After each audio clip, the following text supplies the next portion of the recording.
ನಮಸ್ಕಾರ, ನಾನು ಹಾಲಪ್ಪ ಹೊಸತೋಟ ಅಂತೇಳಿ ನೆಟ್ಸಾರ್ ಕಮ್ಯುನಿಕೇಷನ್ ಪ್ರೈವೇಟ್ ಲಿಮಿಟೆಡ್ ಪುಣೆ ಈ ಕಂಪ್ನಿಯಿಂದ ಬಂದಿದ್ದೇವೆ. ಇಲ್ಲಿ ಯರಗಟ್ಟಿ ತಾಲೂಕಿನ ಮಬ್ನೂರ್ ಎಂಬ ಗ್ರಾಮಕ್ಕೆ ಬಂದಿದ್ದೇವೆ. ಇಲ್ಲಿ ನಮ್ಮ ಕಂಪ್ನಿಯ ಉತ್ಪನ್ನಗಳನ್ನು ಉಪಯೋಗಿಸಿ ಒಬ್ಬ ರೈತರು ಕಬ್ಬನ್ನು ಬೆಳೆದಿದ್ದಾರೆ. ಅವರು ಯಾವ ಥರನಾಗಿ ಉಪಯೋಗಿಸಿದ್ದಾರೆ ಮತ್ತು ಅವರ ಕಬ್ಬಿನೊಳಗೆ ಏನು ಬದಲಾವಣೆ ಮಾತು ಅನ್ನೋದು ಅವ್ರ ಮುಖಾಂತರ ಕೇಳೋಣ. ನಮಸ್ಕಾರ ಸರ್. ನಮಸ್ಕಾರ ಸರ್, ನಿಮ್ಮ ಹೆಸರು ಹೇಳ್ರಿ. ವಿಠಾಲ್ ಮಾಗಲಿ. ಹಾಂ ಸರ್. ವಿಠಾಲ್ ಮಾಗಲಿ ಅಂತ ನಾವು ಮೊದಲು ರಾಸಾಯನಿಕ ಹಾಕಿ ಬೆಳಿತಿದ್ದೀವಿ ರೀ ಕಬ್ಬ. ಹಾಂ ರೀ. ಅವಾಗ ನಮಗೆ ಎಕರೆಯಲ್ಲಿ 60 ರಿಂದ 70 ಟನ್ ತೆಗೆದೀವಿ ರೀ. ಹಾಂ ರೀ. ಇವಾಗ ನಮಗೆ 3 ವರ್ಷ ಹತ್ತು ಕಬ್ಬ ಹಚ್ಚಿದಾಗ ಬಂದು ನಾವು ಪಡ್ಕೊಳ್ಳೋರು ಬಂದು ಉಪಯೋಗಿಸ್ರಿ, ನೆಟ್ಸಾರ್ ಕಂಪ್ನಿಗೆ ಉಪಯೋಗಿಸ್ರಿ. ಆಮೇಲೆ ನಮಗೆ ರಿಸಲ್ಟ್ ಬಂದ ಏನಂದ್ರೆ ಅದನ್ನ ಸಂಪೂರ್ಣವಾಗಿ 15,000 ರೂಪಾಯಿ ಖರ್ಚಿನಲ್ಲಿ ಪರ್ ಎಕರೆಗೆ 15,000 ರೂಪಾಯಿ ಖರ್ಚಿನಲ್ಲಿ ನಾವು ಉಪಯೋಗಿಸಿದ್ವಿ ರೀ. ಉಪಯೋಗಿಸಿದಾಗ ಇವಾಗ ನೋಡಿದ್ರೆ ನಮ್ಗೆ ಎಕರೆಗೆ 115 ಟನ್ ಬೆಳಾಕತ್ತೈತೆ ರೀ. ಮೊದಲ ಪ್ರತಿ ವರ್ಷ ಎಷ್ಟು ಕಬ್ಬು ಬೆಳೆಸ್ತಿದ್ರಿ ಸರ್ ನೀವು? ನಾವು 60 ರಿಂದ 70 ಸರ್. ಖರ್ಚು ಎಷ್ಟು ಮಾಡ್ತಿದ್ರಿ? 40,000 ಬರ್ತದೆ ಸರ್. ಒಂದು ಎಕರೆಗೆ 40,000 ರೂಪಾಯಿ ಖರ್ಚು ಮಾಡ್ತಿದ್ರಿ. ಎಕರೆಗೆ 60 ಟನ್ ಬೆಳೆಸ್ತಿದ್ರಿ. ಅಷ್ಟೇ. ಈಗ 115 ರಿಂದ 20 ಟನ್ ಬಿದ್ದೈತ್ರಿ. ಖರ್ಚಿನಾಗ 15,000 ರೂಪಾಯಿ ಮಾಡ್ರಿ. ಹಾಂ ಹಾಂ. ಇಲ್ಲಿ ಆಜು ಬಾಜು ರೈತರೆಲ್ಲ ಕುಡಿಸಿದ್ರಿ, ಅವ್ರೇನು ಹೇಳ್ತಾ ಇದ್ದಾರೆ? ಅವರು ಒಳ್ಳೆ ಉತ್ಪನ್ನ ಐತಿ, ನಾವು ಉಪಯೋಗಿಸಿರ್ತೀವಿ, ನಮಗೂ ಅವರು ಇದನ್ನು ಮಾಡಿಸ್ಕೊಡು ಅಂತ ಹೇಳ್ತಾ ಇದ್ದಾರೆ. ಈಗ ಎಷ್ಟು ತಿಂಗಳ ಕಬ್ಬು ಇದೆ ಸರ್? ಇದು 13 ತಿಂಗಳ ಕಬ್ಬು ಇದೆ ಸರ್. 13 ತಿಂಗಳ ಕಬ್ಬು ಐತ್ರಿ.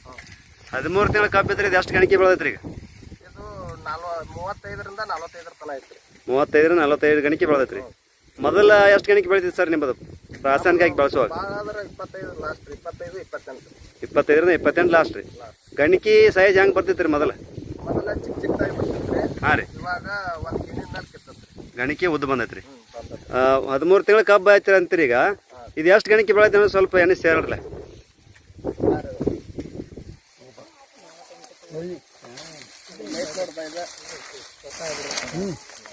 ಏನು ಸರ್?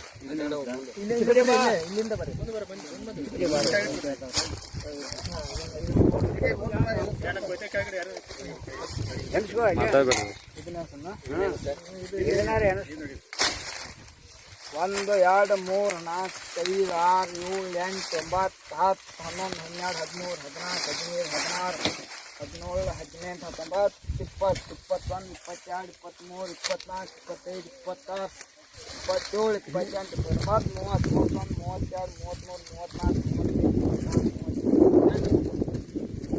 34 38 ಗಣಿಕೆ ಬೆಳೆದ್ರಿ. ಹಾಂ, 38 39 ತನ ಐತ್ರಿ. ಅಂದ್ರೆ 13 ತಿಂಗಳದಾಗ ಈ ತರನಾಗಿ ಗಣಿಕೆ ಬೆಳೆದಿದ್ದು ಯಾವ ಕಬ್ಬು ಇಲ್ರಿ ಇಲ್ಲಿ? ಹಾಂ.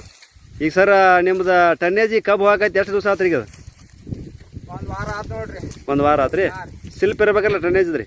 ಐತ್ರಿ. ಹಾಂ, ಅದನ್ನೊಂದು ಸ್ವಲ್ಪ ತೋರ್ಸಲ್ಲ.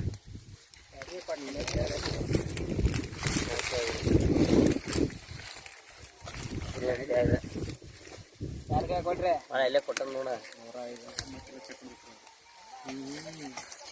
ಕೊಟ್ಟು ನೋಡಿ ನಿಮ್ಮ ಕೈ ಮೇಲೆ ಮತ್ತೆ ಯಾರು ತೊಂದ್ರೆ ಇನ್ನೊಂದು ತೊಂದರೆ ಎರಡದವ ಸರಿ.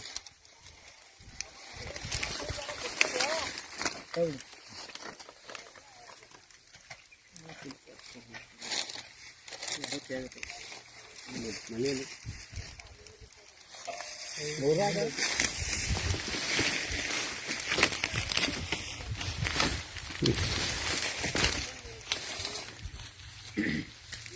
ಈ ಟೋಟಲ್ ಎಷ್ಟು 115 ಟನ್ ತನಕ ಇಳುವರಿ ಬರ್ತೈತ್ರಿ. ಹಾಂ ಹಾಂ. ಈಗ ನಿಮ್ದು ಕಬ್ಬೆಲ್ಲ ಚೊಕ್ಕ ಇಲ್ಲಿ ಆಜು ಬಾಜು ರೈತರ ಕಬ್ಬು ಎಷ್ಟು ಬೆಳಿತಾವ್ರಿ ಇಳುವರಿ? ಇಲ್ಲಿ 60 ರಿಂದ 70 ಬೆಳತಾವ್ರಿ. 60 ರಿಂದ 70 ರೀ. ಈಗ ನಿಮ್ಮದು 115 ಟನ್ ಬದೈತ್ರಿ. ಹಾಂ, ಹಂಗಾದ್ರೆ ನಮ್ಮ ಕಂಪ್ನಿಗೆ ಏನು ಹೇಳ್ಬೇಕಂತ ಇಷ್ಟ ಆಯ್ತು ನಿಮ್ಗೆ? ಆ ಕಂಪ್ನಿಯೆಲ್ಲ ಪರ್ಚೇಸ್ ಕೊಟ್ಟಂತ ಮಂಜುನಾಥ್ ಕರ್ಕೋಸರಿಗೆ ತುಂಬಾ ಹೃದಯಪೂರ್ವಕವಾಗಿ ಧನ್ಯವಾದಗಳು ಹೇಳ್ತೀವಿ ನಾವು.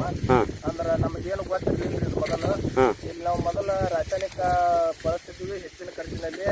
ನಮ್ಗೆ ಅವಾಗ ಇವರು ಬಂದು ಇದನ್ನು ಬಳಸ್ರಿ, ಚೆನ್ನಾಗೈತಿ ಇದು ಉತ್ಪನ್ನ ಅಂತ ಹೇಳಿದ್ರು. ಆಯ್ತು, ಇದೊಂದು ವರ್ಷ ಬಳಸ್ರಿ ಅಂತ ಹೇಳಿದ್ರು. ನಾವು ಬಳಸಿದ್ವಿ. ನಮಗೆ ಚೆನ್ನಾಗಿ ಬೆಳೆ ಬಂದಿದೆ, ಚೆನ್ನಾಗಿ ಕೂಡ ಟನ್ನೇಜ್ ಕೂಡ ಬರ್ತಾ ಇದೆ. ಭೂಮಿ ಒಳಗೆ ಏನು ಬದಲಾವಣೆ ಕಂಡು ಬಂದ ಸರ್? ನಮಗೆ ಭೂಮಿ ಒಳಗೆ ರೀ ಮೊದಲ ನಾವು ರಾಸಾಯನಿಕ ಹಾಕುವಾಗ ಎರೆಹುಳ ಉತ್ಪತ್ತಿ ಇರಲಿಲ್ಲ ರೀ. ಇವಾಗ ಇದನ್ನ ಹಾಕೋದ್ರಿಂದ ನಮಗೆ ಎರೆಹುಳ ಉತ್ಪತ್ತಿ ಐತ್ರಿ. ಎರೆಹುಳ ಉತ್ಪಾದನೆ ಆಗೈತ್ರಿ. ಉತ್ಪಾದನೆ ಐತ್ರಿ. ಮಣ್ಣಿನ ಫಲವತ್ತತೆನೂ ಕಾಪಾಡ್ಕೊಂಡು ಹೋಗ್ತತ್ರಿ ಹಾಂ ಹಾಂ ಈ ಉತ್ಪನ್ನ. ಆಯ್ತು, ನಮ್ಮ ಕಂಪ್ನಿ ಉತ್ಪನ್ನ ಉಪಯೋಗಿಸಿ ಕಬ್ಬನ್ನು ಬೆಳೆದ್ರಿ ಸರ್, ನಿಮಗೆ ತುಂಬ ಧನ್ಯವಾದಗಳು.